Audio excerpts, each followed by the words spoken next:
welcome aboard, my lovely loves. This is Southwest Airlines flight number 1404 with service to this crew's hometown of Las Vegas. Who's ready to go? Yeah. I'm excited too. I'm ready to go home. Who's going home? Yeah. Glenn Leonard is the way to go. Call 877-150-00. Hey. The people visiting, you don't know about that. It's fine. All right, ladies and gentlemen, the flight is about 2 hours, 37 minutes. We will be doing a service. There is a beverage menu in your seat back or literature pocket. Go ahead and look that over.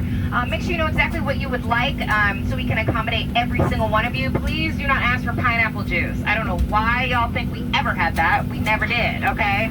No tomato juice, so please make sure you know what we have so we can get that out to you.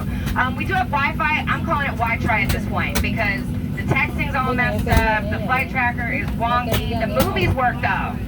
So yay for that, okay? But please don't pay for it. It is not worth $8, okay? Don't say I didn't tell you so. Also, if you're seeing emergency exit row, please see the exit requirements and operating instructions for this 737-700 aircraft. If you do not meet all requirements, cannot perform the functions, or just don't give a function headed to Vegas, please let my girl Anya know and she can reseat you. And in order for us to push back from the gate, we do need all passenger seats, seat backs, and tray tables in full upright and locked position, seatbelts securely fastened, and all carrying items stowed. Boarding is complete. Please secure the cabin and brief over wing window exits. Welcome aboard, ladies and gentlemen.